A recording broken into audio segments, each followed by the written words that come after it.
Are you a casual? Call yourself a fan of this sport? Well, I've got the video for you. I present the new and updated UFC MMA Iceberg, featuring some of the most obscure, disturbing and tinfoil hat stories from the sport that we love so much. For those of you who don't know, this is a collection of stories organised into tiers, starting from known elements of the sport and then descending all the way down to fringe, conspiracy, unproven topics. So buckle in, prepare yourself for the crazy world of MMA.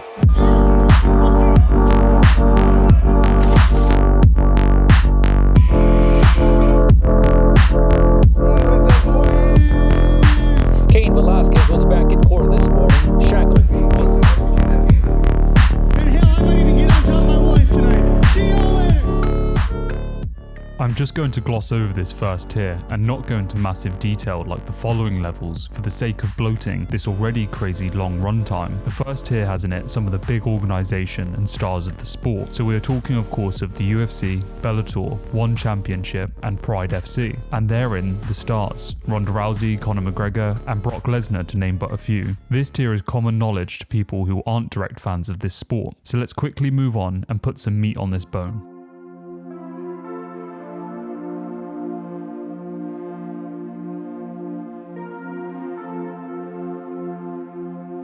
So now we enter tier 2. This is what your average MMA fan will know about. Some interesting stories that may have wormed their way into the mainstream. So let's take a closer look at some of these entries. Bas Rutten Instructional. Bas Rutten, a former UFC heavyweight champion and commentator, is perhaps more widely appreciated in the world of MMA for his hilarious but perhaps effective self-defense DVDs. Look at some of the highlights here.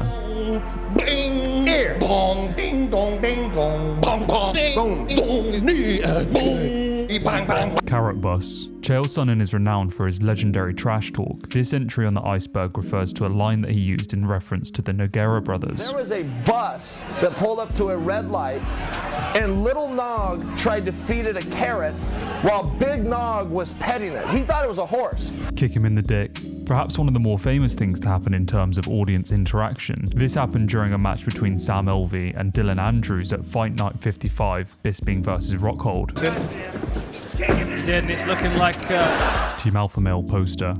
Team Alpha Male have produced some of the best fighters in the world, many going on to claim world championships. Uriah Faber formed this legendary gym under the sun of California, featuring notable fighters such as Cody Garbrandt, Chad Mendes, and formerly TJ Dillashaw. They do, however, have to their name one of the weirdest calendar shoots I think the fighting world will ever have the pleasure of viewing, Hanging with the Boys. Speaking of Team Alpha Male, during the filming of Ultimate Fighter 25, Cody Garbrandt along with a few guests would join the fighters competing on the show in the house for a few drinks. And as it turns out, drunk Cody Garbrandt is just as fun as you would imagine. Hang with the boys! Cain. In a tragic turn of events for the career and legacy of Cain Velasquez, the former heavyweight champ was recently arrested for attempted first-degree murder. The whole situation is utterly bizarre, and if the alleged story of abuse of a family member turns out to be true, then it takes a whole other terrible turn, and one I feel that we can all resonate with. Many fighters have come out in support of Cain, and these situations always act as a reminder that the heroes that we have inside of the cage have the same very real problems as the rest of us outside of it. My thoughts are with his family. Dada 5000.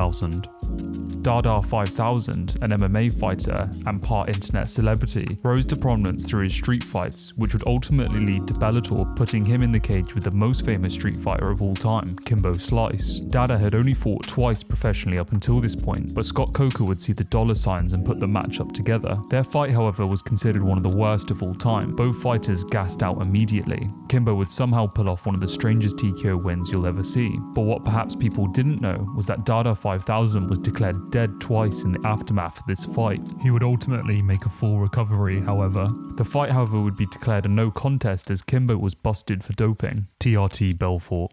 Before USADA came in and started stamping out the use of steroids and other performance-enhancing medications, a fighter roamed the land so terrifying his legacy precedes him. I am of course talking of TRT Belfort. TRT is an acronym for testosterone replacement therapy. It helps patients boost low testosterone levels, which can occur due to age or medical conditions. However, the treatment also increases muscle mass, strength, and libido. The fact that Vitor had the body on him as someone a decade younger speaks volume for the beneficial nature of TRT. Apparently, Vitor was asked to start using TRT at the behest of a UFC doctor, although this has never been confirmed. Once USADA came into the fray, Belfort would only fight in Brazil, far away from the clutches of the testing teams. But in his matchup against the champ Weidman, the cheat would have nowhere to hide and would be forced to stop his usage of TRT. The difference was very much notable, and the rest of his career speaks for itself. BJ Penn's street fight. Former 2-division world champion BJ Penn had a hard fall in his career. Widely considered one of the best fighters of all time, went on a huge losing skid at the end of his career, but that also extended to outside the octagon as well. BJ Penn has been involved in various street fights in videos that you can find online.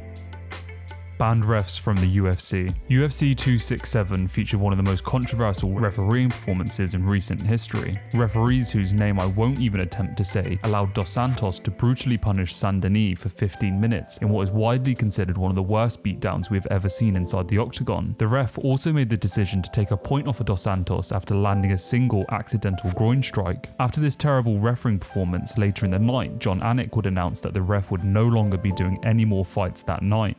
In a similar series of events, referee Mario Yamazaki would have the exact same fate of getting chucked out of the UFC when he allowed Priscilla to die a warrior's death via Valentina Shevchenko ground and pound. Because of this terrible job, the UFC octagon would never allow Yamazaki to grace the canvas ever again.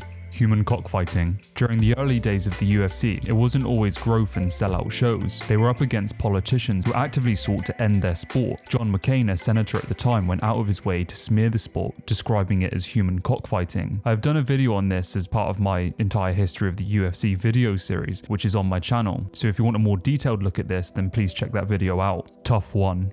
The Ultimate Fighter 1 was a massive turning point for the company. Pay-per-views were failing, and so the UFC turned to a reality TV show to try and garner some success from the mainstream audience. Surprisingly, it worked, and it was a massive success. Whilst there were still struggles for the company beyond this moment in history, the final for the show dragged in many new eyes to the sport, as Stephan Bonner and Forrest Griffin put on one of the most amazing fights we've ever been blessed to see. Bisping's eye. Michael Bisping, former UFC champ, took a massive TRT leg from Belfort to the face that irrevocably damaged his eye. Through his own admission, after he retired, Bisping admitted that he would lie his way through pre-fight medicals about his eyesight just so that he could continue his career. He now has a specially painted fake eye, similar to a contact lens that covers up the damage. 12-6 elbows, I believe, refers to the absurdity in which the rule was implemented. John McCarthy documents this rule in a podcast with Josh Thompson. On top of this, John Jones' only loss on his record is to a strange call from the ref, where Jones was disqualified for 12-6 elbows, even though the ref hadn't given any prior warnings. Face the Pain. Face the Pain is a long-standing UFC intro theme song and can be heard before all the main events. Uberim.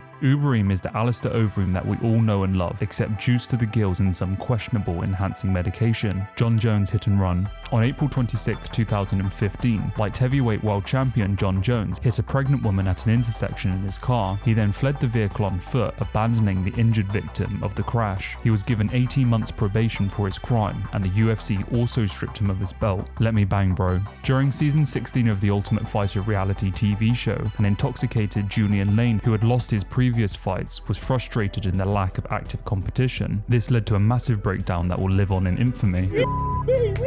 Go-Go Plata. Go-Go Plata is an advanced submission in BJJ, but perhaps more famously it was pulled off in a spectacular fashion by none other than Nick Diaz. It's an incredible submission to watch get set up and sunk in. This submission has also never been pulled off inside of the UFC octagon.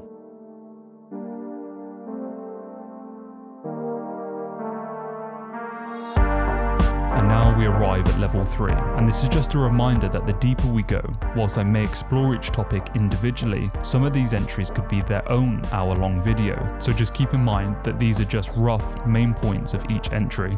If you're enjoying this video and the hard work that goes into it, why not consider subscribing and checking out all the other content on my channel. This is a break from the norm, of which is normally documentaries that focus on fighter psychology. I have some really big plans for this channel, and if you want to be a part of that, then why not consider becoming a member member, which has a whole host of benefits, or popping over to my website in the description and grabbing yourself some awesome merch. Honestly, I can't thank you guys enough. So this video is also an updated version of an older video that I had on my channel, but it was age restricted. I was attempting to make a bigger, better Iceberg, but because of the age restriction, views on that video completely stopped. But the suggestions that I did get doubled the size of the video and the Iceberg, but I still know it's not as good as it can be, and I want it to be way better, and I still get things wrong. So please, any suggestions or amendments, please put them in the comments below, and let's explore and develop the deep dark world of MMA together. So let's get back to the video. Curses in the UFC, the Conan Curse. The first curse to get into this section is the Conan Curse. Fighters who appear on the Conan show before their fight ultimately end up losing. Victims of this curse were Ronda, Misha, Conor, Nate, and Michael Bisping. Daniel Cormier, however, would go on to break the curse after beating Stipe and becoming a 2-division world champion. Tony versus Khabib Curse. This is a fight that many people wanted to see put together. Tony was the one in many people's eyes who had the answer for Khabib. The thought of this matchup would put a chill down anyone's spine. The unfortunate fact is, no matter how many times it was put together, something would make it fall apart. From COVID to tripping over cables to falling ill, it was just never meant to be, much to the disappointment of MMA fans. The Drake Curse. If you see Drake put a massive bet on a fighter, wish them luck, because chances are they're going to lose. Justin Gaethje was the most recent victim of this curse, and Drake would go on to lose £500,000. The Chael Curse. Similar to the Drake Curse, it seems that Chael can never get it right. Someone actually put a compilation of this together on YouTube, which you can see on screen now if you want to check it out. The Haircut Curse. This one refers to fighters who seemingly lose their next fight if they get their hair cut on the Embedded series. The Cover Curse. This is referring to the UFC game covers and the curse that surrounds them. When UFC 1 was released, Jones and Gustafsson were on the cover. Fast forward to Gustafsson's next fight, and he was KO'd in his hometown by Rumble Johnson. Jones's next fight was a win, but quickly after he would be stripped of his belt after the hit and run discussed earlier. UFC 2 featured Ronda Rousey and Conor McGregor. They would go on to lose their next fights. UFC 3 featured Conor as the double champ, and in the next fight he was submitted by Khabib. UFC 4 featured Masvidal and Adesanya. Masvidal's next fight he would lose to Usman. Adesanya, however, would win his next fight against Paulo Costa, seemingly breaking the curse. However, his undefeated record would be ended by Jan Blachowicz. To further add to this, the Icon edition of UFC 3 featured Mighty Mouse Johnson. His next fight he would lose a split decision to Henry Cejudo. Hulk. Ion Cutelaba is an interesting fighter to say the least, but his face-offs are what really set him apart. Sometimes he gets really angry and physical up in the other fighter's face, and other times, well, he paints himself green. Flying Tooth. This refers to when reigning champ Glover was knocked out by Rumble Johnson and his tooth went flying into the cage after a devastating uppercut. Bedtime and Wine. In the end, go on a rampage of strange excuses and Twitter meltdowns, the most poignant of which was his tale of drinking a whole bottle of wine the night before his UFC championship fight because he couldn't get to sleep. Costa's Twitter. So the extension to that is the next entry on the list. Costa's Twitter profile, which is quickly becoming a meme within itself, and something I should probably make an entire video on, as it truly defies reality. Here are some great examples of what Costa likes to put on his Twitter. Custody battle. John Anik's commentary can be good, and sometimes, well, it can be this. Their children. The Colby train. On June 16, 2015, Hughes was hospitalized with a serious head injury after a train struck the passenger side of his truck at a rail crossing near his hometown of Montgomery County, Illinois. It was a terrible moment in the history of the sport, as a legend was seemingly paralyzed and would never be the same again. Although he would go on to make a comeback as a guest of honor a year later at a UFC event, Colby, devoid of any honor, would take the opportunity to make this moment a punchline of one of the pieces of his trash flabby butt. So leading on from that, John Morgan was also not free from the grasp of Covington's relentless trash talk. John Morgan would unfortunately write an article that Covington found disrespectful. This ended with Covington mocking Morgan's size, terming him flabby butt. For flabby butt to be free from this torment, he is required to do 10 push-ups, seemingly impossible for a man with one lung. How to give me 10 push-ups right now? Get on your hands and knees! What? What a question! 10 push-ups, flabby butt! Mythical fighters. The internet is awash and rife with memes when it comes to this sport, and one of the things that have spewed out from this very dichotomy is the notion of mythical fighters. These fighters exist at a moment within time, a certain set of conditions that make a fighter too powerful for the sport to comprehend. Fighters who, if they existed in this stasis irrevocably, would be immovable objects. Examples to be revered and reveled are as follows.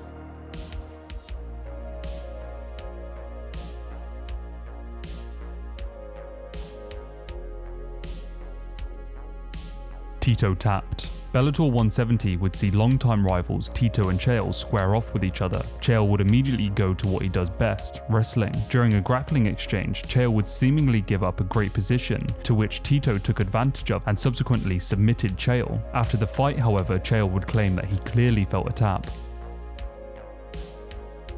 Bisping's a dick. In the build-up to their fight, Jorge Rivera sent a rather bizarre and strange form of trash talk aimed at Michael Bisping. Have a look for yourself.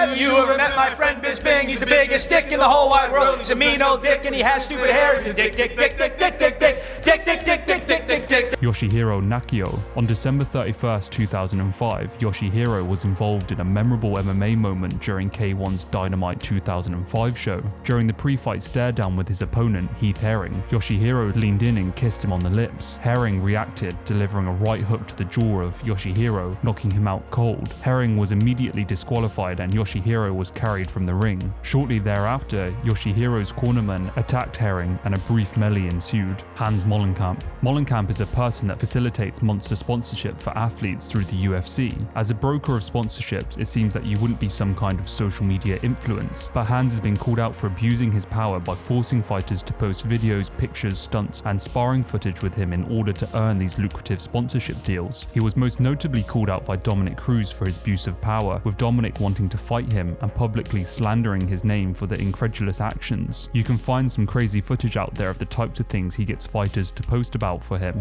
Friends. This is a simple one, and it refers to an episode of Friends in season 3, in which a cast member is dating a person who wants to be in the UFC. The episode featured Bruce Buffer, John McCarthy, and Tank Abbott, all looking very young. Brendan Schaub, Reebok deal. I put these two together as they are somewhat linked. Brendan Schaub is a heavyweight who competed on the 10th season of The Ultimate Fighter. He has had a mixed career that ended with Joe Rogan basically telling him that he's a terrible fighter and incapable of competing at the top. His exit, however, was linked to the Reebok deal that meant all clothing worn by fighters would be uniform and no longer opportunities for fighters to place logos on their shorts. This meant massive losses for all fighters in the UFC, in which Brendan refused to be a part of. This marked an end to his career as a martial artist and the beginning of what is known as the Reebok era. Fallon Fox. Another simple one, Fallon Fox was the first transgender MMA practitioner with a 5-1 record. Condom Depot. This was a sponsorship in the early days of the UFC, and their logo can be found on many UFC fighters' shorts and flags. Obviously, this is very humorous to some people. Butterbean. I don't think this specifically refers to anything in Butterbean's career. I think that the inclusion on this list is simply to his unique size and comparatively great MMA and boxing record. Johnny Walker's Worm. Johnny Walker is a very exciting, unorthodox, and flashy fighter. This, however, was the cause of his strange post-fight injury. After his emphatic win over Misha Serkinov, Walker decided to put his name on the top of the celebration's fail list. He fell forward to do the worm and immediately dislocated his shoulder. It's quite a funny situation to watch, but Johnny seems to have taken it in his stride. The Hangman's Rope. The former UFC light heavyweight champion said he regularly returns to a forest in his hometown in Warsaw, Poland, to touch the rope used by a man he found who had hung himself in a forest. According to Blachowicz, the rope is a good luck charm that has a 90% success rate since he started touching it. Greasegate. This is a moment in the GSP BJ Penn title fight in which St. Pierre's corner in between rounds was spotted rubbing Vaseline on his back, obviously leaving submission expert BJ Penn at a massive disadvantage. The incident has now been known formally as Greasegate. The explanation given by St. Pierre's corner was that rubbing his back was a part of his breathing exercises and they didn't realise that Vaseline was on their hands. Bob Sapp. Bob Sapp was an MMA fighter who mainly fought overseas. He's an incredible looking and intimidating fighter, but his record does not reflect this. He is now more widely known for throwing a fight at the first sign of resistance. Josh Thompson on Joe Rogan's podcast discusses how nowadays he asks for 60 grand to fight. If he hasn't knocked out the opponent in the first 2 minutes, then he just gives up. It's a funny story, but also discussed in this episode is Bob's interaction with the Yakuza. He was scheduled to fight in a K1 tournament, but they refused to give him a contract whilst he was waiting in the back. Because of this, Bob declined to fight that night. After this, his career took a noticeable downturn, and many have scratched this up to be the direct influence of the Yakuza.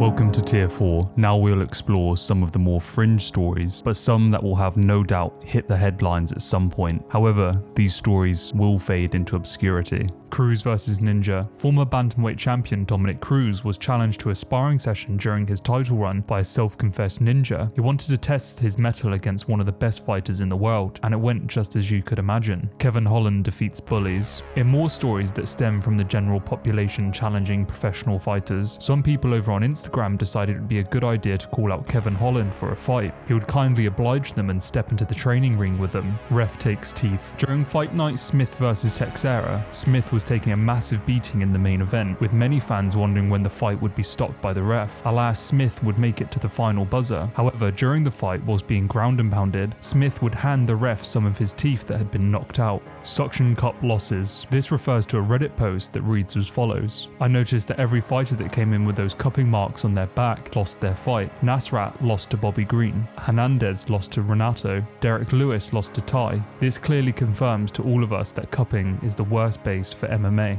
Towelgate. UFC 10 produced one of the more controversial weigh-ins in the organization's history when then light heavyweight champion Daniel Cormier appeared to lean on a towel when he stepped on the scales, a move some alleged was a method to which to obscure his true weight. Machida beverage. Former light heavyweight champion Machida is well known for his healthy lifestyle. However, he has also discussed in relatively great detail the benefits he gets from drinking his own urine daily. Jones under the ring. We all know that John Jones has been busted multiple times for steroids and other drugs. He would always claim innocence, using the picogram excuse as a get out of jail free card. However, Chael has told the story many times of when Jones, after hearing USADA would be pulling up to his gym, hid underneath the octagon and stayed under there for many hours until he was sure they were gone. Not exactly the actions of an innocent person. Napoleon blown apart. In the grand scheme of things, this gentleman is a relatively small YouTuber. However, those in the small space of the YouTube MMA world will know this man as one whose videos are never shy from witty and charming tangents into the deep dark world of MMA. If you have never watched one of his videos, then I highly recommend them. Asthma inhaler. During his fight against Ben Sassoli at UFC on ESPN Weidman vs Reyes, Hardy would ask a commissioner if it was okay to use his inhaler in between rounds. The commissioner would ask if it was approved, to which Hardy said it was and took a big old puff on it. I'll let Dana White's scathing commentary fill you in on how it went for him. The fuck are you doing? How are you using an inhaler? No surprises, Hardy's win was overturned to a no contest. Anderson Silva's gloves. During Anderson Silva's title defense against Damian Maia at UFC 12, eagle-eyed viewers might have noticed that Silva's gloves were in fact not taped, which is a strict part of the commissioning rules to stop any tampering with the gloves. Deeper conspiracy nuts have speculated that Anderson did in fact tamper with them and put something in them akin to clay that made Damian Maia's face get unnaturally bloody during the fight, but hey, that's for you Alex Jones types to dispute. Pat Berry. This refers to the relationship between Pat Berry and Rose Namajunas, and for the sake of not getting sued for anything, I'll let you guys Google this and do your own research into their weird relationship. Bas Rutten T-Rex arm. After moving to the US in 1999, Rutten would continue his success capturing the UFC Heavyweight Championship before being forced to retire due to a neck injury at age 34. The injury would continue to hinder the Dutchman in the years that followed, as it led to atrophy in his right arm that left it so weak he was unable to bicep curl even 5 pounds. He is now well on the road to recovery and his arm size seems to have improved. Holy water. After Tony Ferguson's massive comeback against Anthony Pettis, he would go through some challenging mental health hurdles. It ultimately ended with his wife filing a restraining order on Tony so that he would go and get the help that he needed in order to recover. In the report that was filed to the judge, it was stated that Tony thought his wife and house had a demon inside of it and wanted to flick holy water on them to get it out. I'll Beat Your Ass. I'll Beat Your Ass refers to a #1 hit single dropped by sensational rapper T. Woodley featuring Wiz Khalifa. Also, since the release of this song, he has failed to win a single round of any combat sport competition. Sonnen vs Filo 2. Widely considered to be one of the worst MMA matches to ever take place, Chael Sonnen vs Paulo Filo 2 saw a confused and disorientated Filo trying to defend the WEC middleweight championship against Chael Sonnen. In the day before the bout, Filo weighed in at an unbelievable 192 pounds, 7 pounds heavier than the category's weight limit, and therefore the fight was changed to a 3-round non-title bout. After 2 uneventful rounds, the majority of which Filo spent on his back pulling guard while Sonnen kicked him and tried to get him to engage, things took a turn for the disastrous when Filo stopped trying to evade Sonnen's constant jabs and started looking away and talking to himself. At this point, the boos which the crowd had been showering upon the fighters since the beginning of the match grew significantly in strength, while even the commentators started mocking Filo's behaviour. Sonnen went on to win a unanimous decision. Filo later shipped him the WEC UFC middleweight belt, sand. During the interim lightweight title fight between Tony Ferguson and Justin Gaethje, one of the coaches of Tony asked him to give him sand, to which Tony did this. During this fight, Tony was losing a very one-sided fight, and he really did not look himself during it. I think that this was an attempt for his coaches to try and bring out the unique fighting style of Tony. GSP abduction. During an interview in the lead-up to his title fight with Michael Bisping, GSP made some wild claims about his contact with aliens. He claimed that whilst driving with Rashad Evans and other friends, he saw a UFO. This has led to him having huge fears about being abducted by aliens. He now leaves a foam roller in front of his door whilst he sleeps, so that if aliens do abduct him, they will have to move it to get to him. This means that when he wakes up the next day with his memory wiped, if the foam roller has moved, then he knows that he's been abducted. He also has regular blackouts, which he has chalked up to being abducted and experimented on by aliens. Machida versus Penn. This is a fight that many people are not aware actually ever happened. Lyoto Machida weighed in at 225 pounds and Penn at 191 pounds. It's a very strange fight to watch as two fat legends fought each other in a K1 tournament. Lyoto would win a unanimous decision, 2% African. And all the antics that Mike Perry gets up to, it's no surprise that this one makes the list. Essentially, Mike Perry did a DNA test and the results came back that he was 2% African, which in his opinion gave him the right to say the N-word, in which he did to Tyron Woodley over Instagram Live in a fairly awkward interaction. War Machine. Sometime in April 2013, professional fighter War Machine began dating adult film actress Christine McInday, better known for her stage name Christy Mack. McInday, nearly 10 years War Machine's junior, was a leading figure in the adult film industry at the time.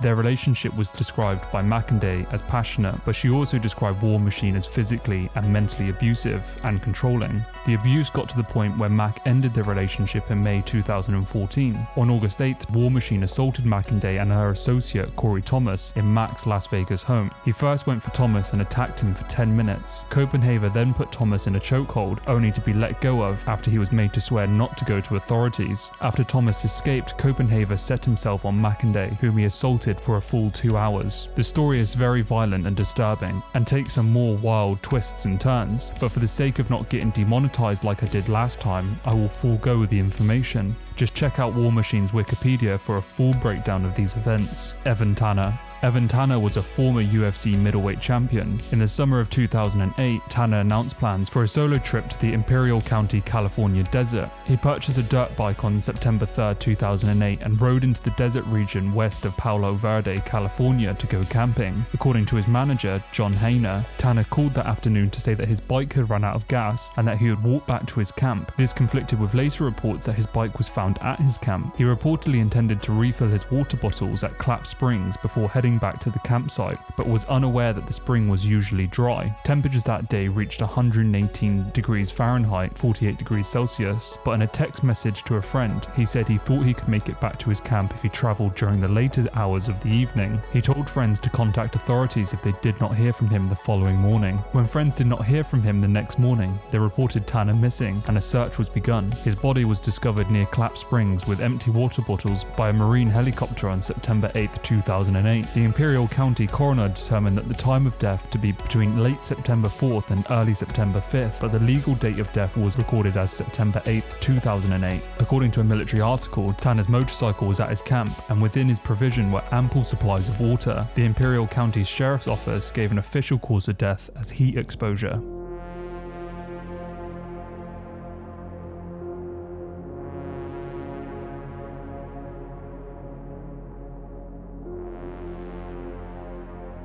Welcome to Tier 5. This is where even more obscure things are discussed. Only true MMA fans live down here. Brendan the Cheat. So Brendan Schaub has legitimately sued somebody for talking about this, so you guys can Google it and figure it out yourselves. Elite XC. Elite XC was a fighting organization put together by Showtime and Pro Elite Promotions. Their story, however, was cut short by a lackluster series of events that culminated on October 4th, 2008, when prominent Elite XC fighter Kimbo Slice lost via early knockout to a late replacement fighter Seth Petrozzoli. The unexpected outcome of this fight drew a great deal of attention, and subsequent comments by Petrozzoli that he was offered a monetary bonus to employ certain techniques during this fight, i.e. get paid to stand and bang with Kimbo, which didn't exactly work out in the promotion's favour. It raised questions of undue influence by Elite XC representatives in fights, significant debt incurred by parent company Pro Elite, with no investors or buyers showing interest, caused the subsequent cancellation of the November 8, 2008 event, combined with the Florida State Athletic Commission launching an investigation into the Slice Petrozzoli fight. Pro Elite announced on October 20th that they would cease operations, an unceremonious end to Elite XC. Gracie's infomercial. Whilst this is considered a conspiracy, I think that certain aspects of it hold a lot of weight. Certainly UFC 1 was put together to showcase the fact that Gracie's jiu-jitsu was far superior than any other form of martial arts, and so UFC 1 was utilized as a platform to jumpstart an interest in the Gracie Jiu-Jitsu academies popping up all over the US. However, this conspiracy claims that the event runners purposely sabotaged fighters to make them lose. For example, Ken Shamrock said that he was stopped from wearing his wrestling shoes even though other fighters were allowed to have certain pieces of equipment. His shoes would have, according to him, given him the grip required to shoot wrestle effectively, putting Kamaru's fire out. This refers to when Michael Bisping, whilst being a coach on the Ultimate Fighter TV show, proceeded to spray a whole extinguisher in Kamaru Usman's face. Funny to look back on situations like this now that both have been or currently are champions in the UFC. Requise is a game character created by FaZe Jeff for his UFC video game series playthrough. He is very much loved by the gaming community, and Jeff has brought this character into every iteration of the UFC series games. Here is a quick clip. Boom! UFC 4 Requise with the world's toughest physique, the wingspan of a pterodactyl, the fists the size of giant crushers, no leg day required. Requise's legs get training through simply supporting his body. Lucky Patrick. Lucky Patrick was a character that Mayhem Miller was playing for a role. Ariel Hawani, ever the instigator, had him on his show, but refused to call him Patrick. It resulted in this meltdown. Yeah, I've been on radio now with a bunch of Lumpini Canberras. Is that thing on? It is actually. That one's not working. The manliest fight. This had to be one of the craziest fights in the entire world, and everyone has probably seen it before. Widely dubbed the manliest fight in the world, Fry and Takayama from the opening bell just smashed each other in the face over and over and over, both refusing to stop. But what perhaps isn't well known is Takayama would damage his spine, paralyzed from the neck down later on in his career due to a pro wrestling match. It was devastating news to hear that a man who had laid it all on the line for a place in the history books would experience such a terrible accident. Don Fry sent out a message in support to him, and it's enough to make any grown man cry. Takayama-san, God gave me the greatest opponent anybody could ask for. You made the greatest fight the world has ever seen. You are the reason that our fight beat the World Cup of Soccer head to head on TV. You are the image of Bushido and strength and triumph. You are the first person anyone asks for when they meet me. You are the warrior we all want to be. Takayama-san, if you are done with this life and this adventure and wish to move on,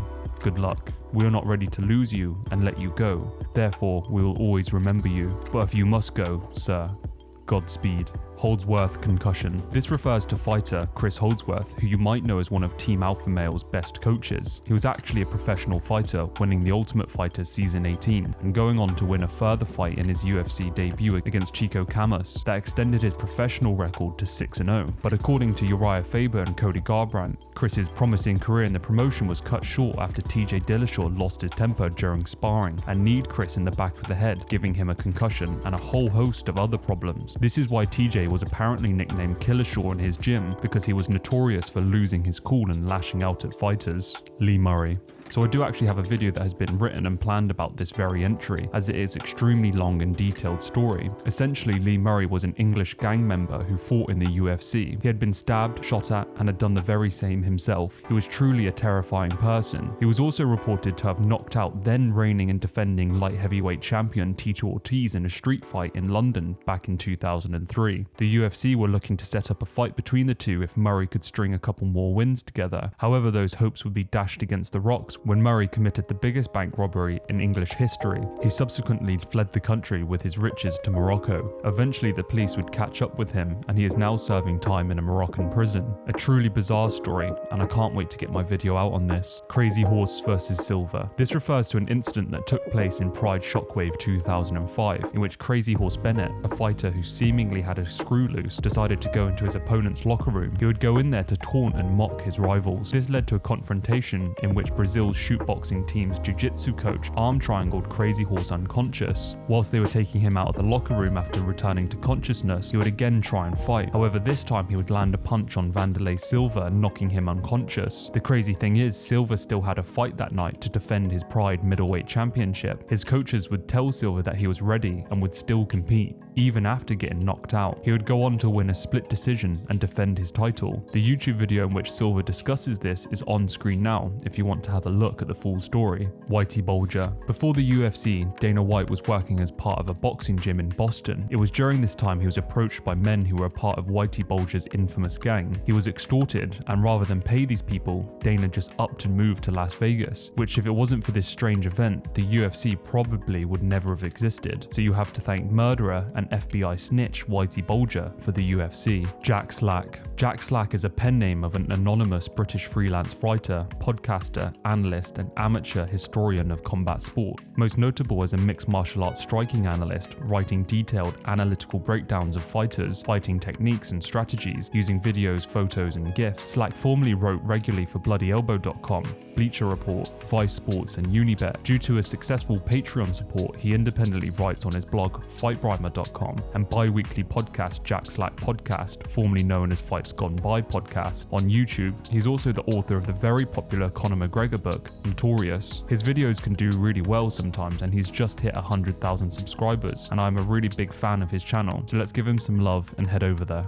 Foxcatcher Farm. Foxcatcher Farms refers to a murder that happened on January 26, 1996. John DuPont, who was a wealthy philanthropist and heir to the DuPont family fortune, he was massively into sports and funded a lot of athletes to compete, and had his own wrestling team. On this day, however, DuPont shot and killed Dave Schultz, who was the coach of the wrestling team, in the driveway of Schultz's home on DuPont's 800-acre estate. Schultz's wife, Nancy, and DuPont's head of security, Patrick Goodale, were present and witnessed the crime. The security chief was sitting in the passenger seat of DuPont's car when DuPont fired 3 bullets into Schultz. Police did not establish a motive. Schultz had worked with DuPont to coach the wrestling team for years. It's a horrible story to read about, and there is also a film made of it with Channing Tatum and Steve Carell, which is very worth a watch. Nipple tweaking. So basically, before every fight, if you look close enough, you can see GSP licking his fingers and then rubbing his nipples. There is a funny video out there on YouTube called Nipple Wars, where he can be caught doing it in multiple pre-fight moments. Rashad Evans also did it before his fight with the Iceman. He did it as a joke, apparently. UFC 9. UFC 9 was the first UFC production not to feature the tournament format. Instead, it featured an entire card of regular bouts. The card featured 7 bouts and an alternative bout to fill time for the pay-per-view broadcast. The main event was a highly anticipated rematch between reigning UFC Superfight champion Ken Shamrock and number 1 contender Dan Severn, who had fought 1 year earlier at UFC 6 for the UFC Superfight Championship, with Shamrock reigning victorious. The UFC drew national criticism leading up to the event due to large part of Arizona Senator John McCain's letter-writing campaign against the brutal spectacle of no-hold-barred fighting. After a legal battle in the Detroit courts up until 4:30 p.m. on the day of the show, the UFC was allowed to continue, but with modified rules. The special rules included no closed fist strikes to the head and no headbutts, a rule that John McCarthy attempted to enforce, but with little success. Before the show, fighters were warned not to use closed fist strikes under penalty of arrest. Although many fighters that night included closed fist strikings, no fighters were arrested. Due in part to this special rule, the super fight between Dan Severn and Ken Shamrock is widely considered one of the worst MMA fights of all time, with the fighters circling each other for nearly 20 minutes with little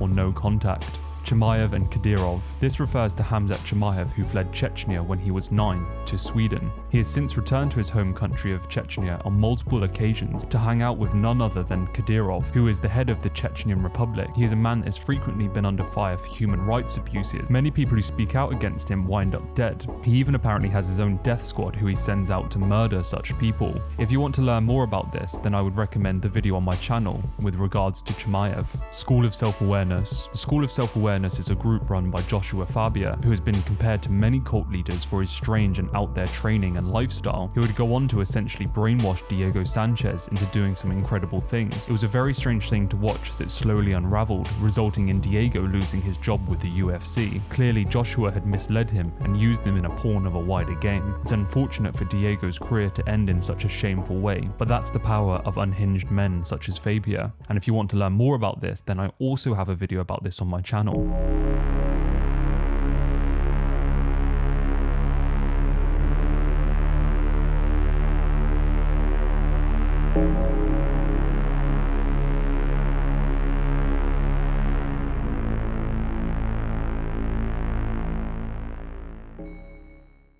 Welcome to Tier 6, The Darkest Depths.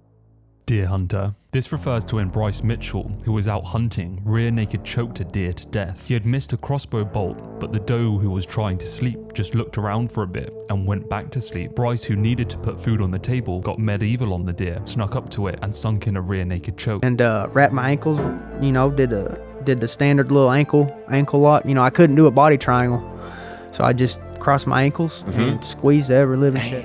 Randleman versus Floor. Before his fight against Pedro Rizzo at UFC 24, then reigning heavyweight champion Kevin Randleman slipped and fell on the floor, knocking himself clean unconscious. The officials would have to cancel the fight. The night still had 4 fights to take place before the main event, but to stop the crowd leaving or getting angry, they waited until Kevin Randleman's walkout time to announce to the crowd that the fight was cancelled. Takes blood to make weight. This refers to Cody McKenzie, an Alaska native who originally rose to some prominence thanks to his mastery of a modified guillotine choke, fondly named the McKenzatine, that earned him 10 of his first 12 professional victories, including a submission of the night-worthy win in his UFC debut. He's widely considered an oddball, and apparently to make weight for a welterweight tournament he was to take place in, he donated blood before the weigh-in in order to make the weight limit. Dolly incident was staged. So this refers to a lot of people saying that the Dolly incident between Khabib and Conor's team was in fact something the UFC were not only explicitly aware of, but also enabled to happen. People put this down to Conor's entourage being escorted to where the buses were waiting and that all of the cameras were ready and waiting. People believe that UFC wanted to use this as a massive marketing plan to get hype for the fight between Conor and Khabib, but they weren't exactly anticipating Conor chucking a dolly at the bus, injuring Michael Chiesa. Jared Wyatt. California prosecutors said mixed martial artist Jared Wyatt pleaded guilty to murder and mayhem charges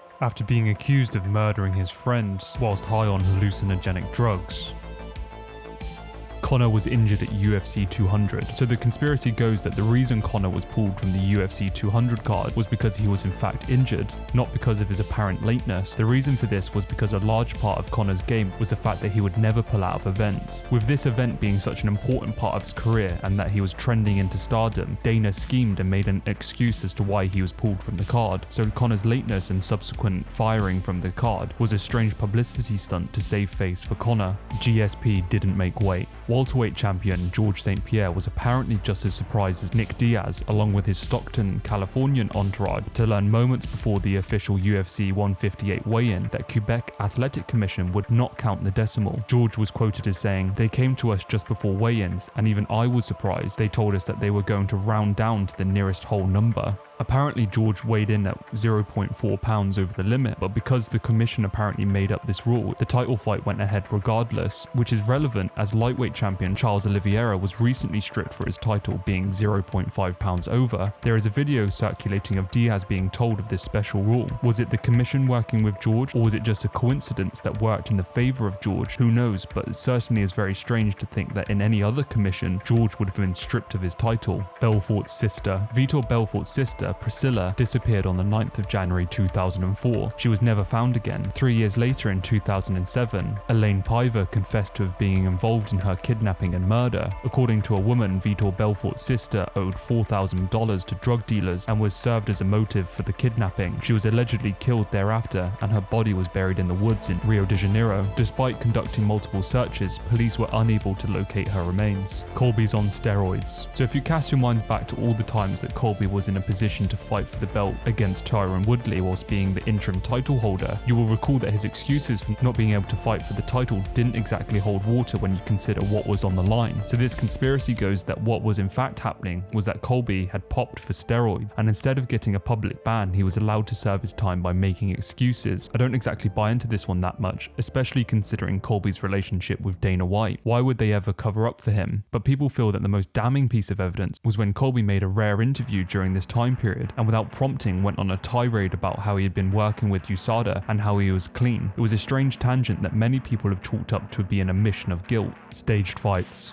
Apparently there are two very particular highlight moments that have been analysed by experts on the internet to determine that they were in fact fake and staged moments. Number one was the Showtime kick, in which apparently you can clearly see Benson Henderson nod to Pettis to perform the kick. The second is Luke Rockhold versus Vitor, in which Rockhold does the exact same thing. He nods to initiate the kick from Belfort before being knocked out. I honestly don't believe an egomaniac such as Luke Rockhold is capable of faking something like that and allowing himself to be knocked out. Griffin versus Severn. This refers to an obscure fight in which a very young Forrest Griffin fought Dan Severn. It's not exactly a very interesting fight, but it's quite weird to think that these two men shared the cage together. Apparently Griffin throughout the fight was mocking Dan's moustache. Jamaat Al-Fukra. The terrorist snitch remarks by Conor McGregor was citing a book titled Enemies Within inside the NYPD's secret spying unit and Bin Laden's final plot against America. According to this book, written by Matt Apuzzo and Adam Goldman, they delve into Abdelaziz's past as an FBI informant, having been first recruited by the New York Police Department in 2002. While jailed on document forgery charges, the NYPD was in the middle of an investigation into the extremist group Muslims of America, and Abdelaziz was looked upon as an asset. He would eventually double-cross the American intelligence agency, which ultimately led to the FBI and NYPD cutting all ties with him.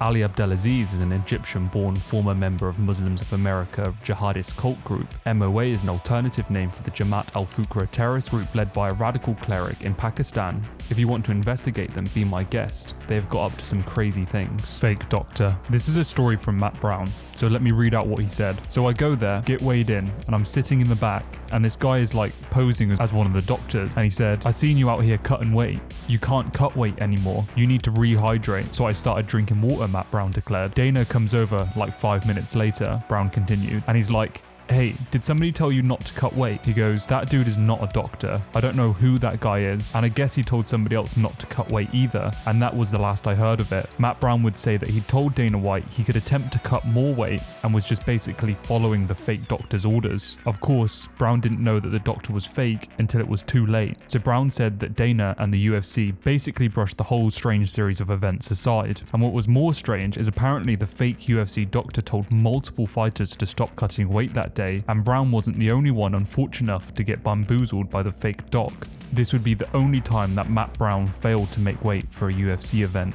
Blue Speedo. Horman faced Brian Ebersol on August 6, 2011 at UFC 133. He lost via TKO in the first round, wearing particularly skimpy blue shorts during the fight. In a ground battle, Horman's left testicle was briefly exposed, eliciting chants of "put some clothes on" from the crowd and a call for regulation of fighter shorts from UFC President Dana White. Horman has since stated that he wore the shorts as a result of losing a bet. Joe Son. Joe Son was featured on UFC 4, where he would go on to lose after being punched in the balls. His story, however, would go from Hollywood all the way to a jail cell after he was arrested for some truly horrible crimes that YouTube won't allow me to mention that starts with the letter R. His interrogation tapes are what really stands out. For a guy that was potentially looking at a very long time in a jail cell, he would brag about having a Wikipedia and being a failed fighter. During Son's time in prison, he would wind up murdering his cellmate, which would extend his sentence from 7 years to 27. You can find further details of this story on YouTube also. Helen May.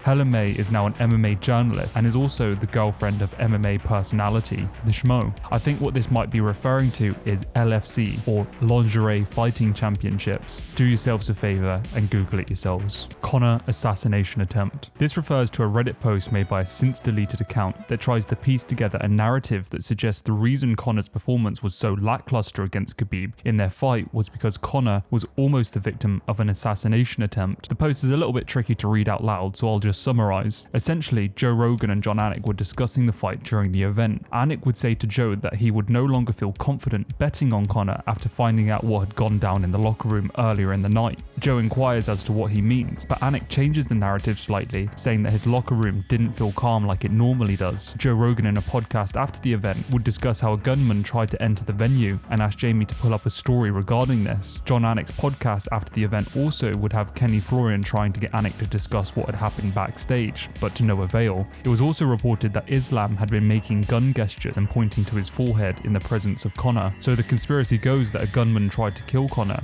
and well, that's all the evidence we have for such a claim. GSP was impressed. So the final entry on this Iceberg video is that GSP was in fact impressed by Matt Hughes' performance, he just didn't want to admit it. Probably the most wild conspiracy on the internet. I'm not impressed by your performance. You made it all the way to the end, so well done. But now it's down to you. Hopefully this time this video will make it past YouTube's age restriction and be seen by a fair few more people who can help build on the stories of their favourite fighters and this crazy world of MMA. Thanks so much for watching, I really appreciate it, and if you guys like how I presented this, then feel free to check out the rest of my channel for documentaries that I put a lot of effort and time into. Thanks again guys, and let me tell you, I don't have much left to say other than you have seen nothing yet.